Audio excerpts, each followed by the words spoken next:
Père, trait d'union, TH, Bossard. Moi, je sais que c'est Rodolphe Théophile Bossard. Rodolphe Théophile Bossard.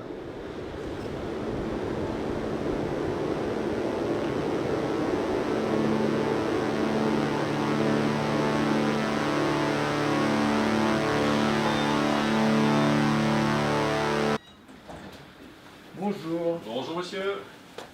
Je me demandais si vous aviez en DVD Blu-ray de Jean-Marie Straub, Histoire de l'étang mauve et autres histoires.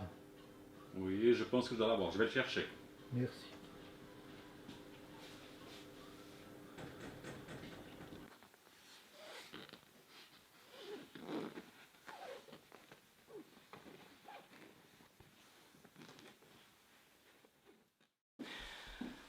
Pardon, bonjour, installez-vous. Merci.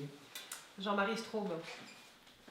Jean-Marie Straub. Oui, non, c'est à chaque fois une petite plaisanterie habituelle. À chaque fois que je rencontre un Jean-Marie, je ne peux pas m'empêcher de dire Jean-Marie Straub. Enfin bref.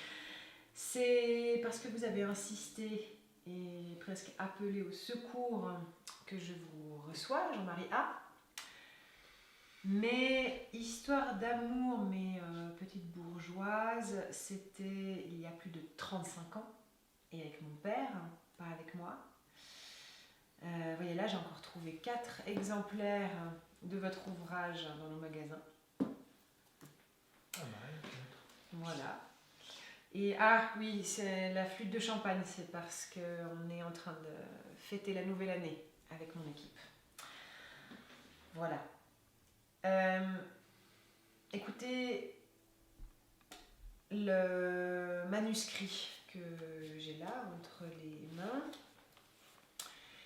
il est mauvais, ce manuscrit. Je crois vraiment que si mon père était toujours de ce monde, il vous l'aurait dit exactement de la même manière. Il vous aurait dit la même chose que moi, c'est un mauvais manuscrit. Alors, y a-t-il moyen de sauver votre manuscrit ?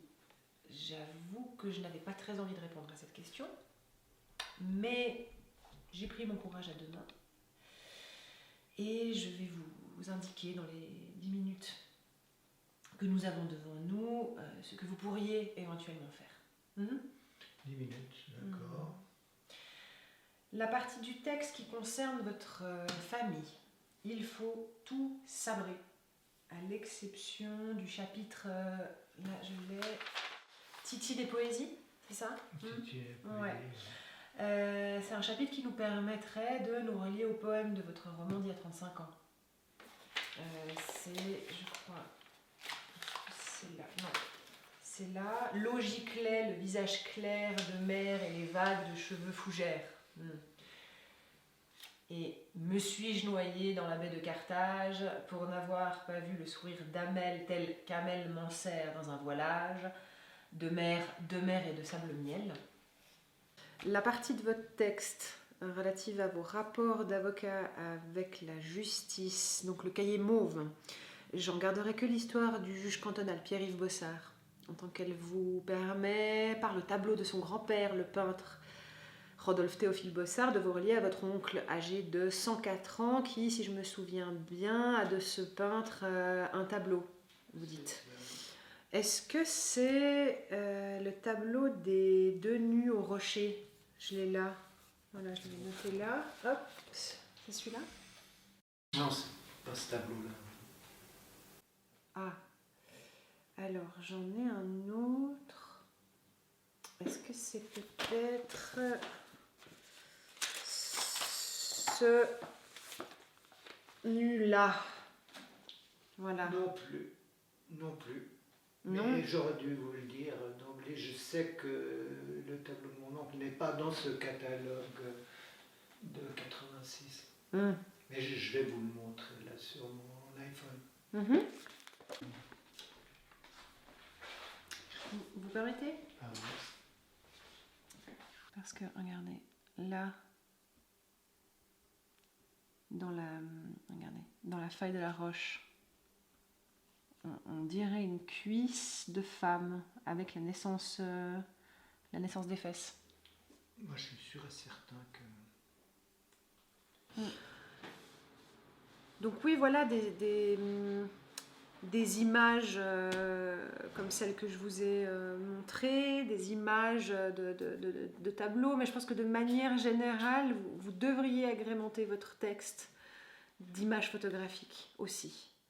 Par exemple, on pourrait trouver une image du collège de Bavois, même une image d'archive, puisque c'est là que votre père enchantait le collège en faisant du violon, d'après le texte que vous avez reçu de cette dame. Un autre exemple, j'ai pris là, pour être des photographies de celles qui semblent vous avoir aimanté il y a de cela plus de 40 ans, hein. Coco. Coco, on pourrait avoir par exemple, là il y a une très belle image de Coco avant son opération.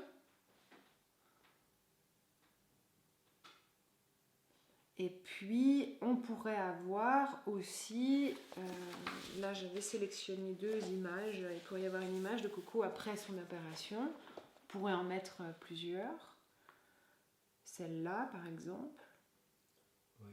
ou j'aime beaucoup aussi celle-ci. Voilà. Oui, c'est vrai.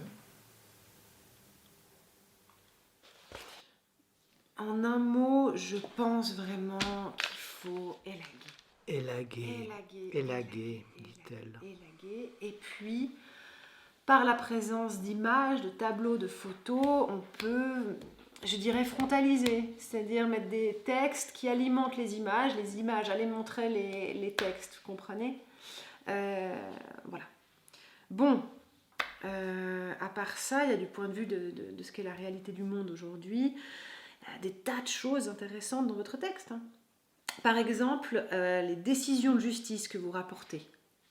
Celle notamment où l'on dit que, alors je l'ai notée, celle-là, voilà, vous dites le recours aux données économiques, statistiques pour évaluer le revenu d'invalide d'une personne appartenant à la communauté des gens du voyage en tant qu'il contribue à assimiler cette personne à la majorité de la population constitue une discrimination indirecte à l'égard de cette communauté. Voilà, le tribunal fédéral qui aime les gens du voyage, ça c'est émouvant. Voilà. J'en viens enfin à cette autre proposition que j'ai le culot de vous faire. Le culot ou l'audace ? Enfin, le culot, l'audace. Voilà. Je peux livrer à l'un de mes jeunes auteurs toute la riche documentation que votre texte contient, afin que de son côté, mon jeune auteur fasse de toute cette documentation, que je vous ai dit qu'il faudrait peut-être un peu élaguer, qui est parfois un petit peu lourde, n'est-ce pas, un ouvrage façon, je dirais, édition minuit, hein, comme j'ai dit, mais comme j'ai dit, façon édition de minuit, frontalisée, hein, avec les photos, et puis après quoi on peut partager les droits d'auteur de l'une et l'autre partie à 50-50, un peu façon biotech Pfizer. Voilà. Je vous laisse réfléchir. Eh bien, bonne fête aux éditions Noir sur Noir, à ces succès de l'année et à ceux à venir. À toi, Else. À toi, Flavia. À toi, Philippe.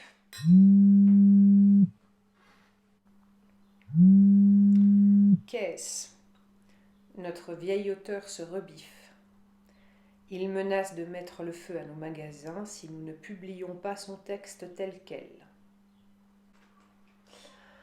Mais on va pas se... Enfin, je vais pas me laisser intimider, hein. Et puis, on va s'organiser.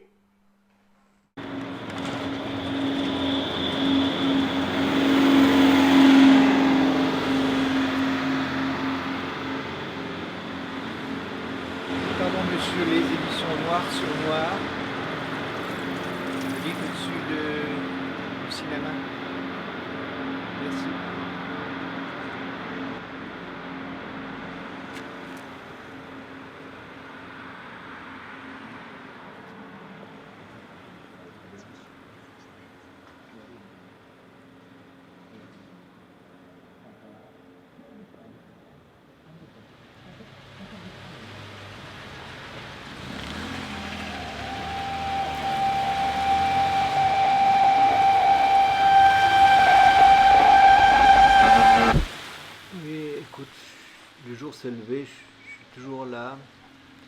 toujours pas réussi à ouvrir la porte du magasin.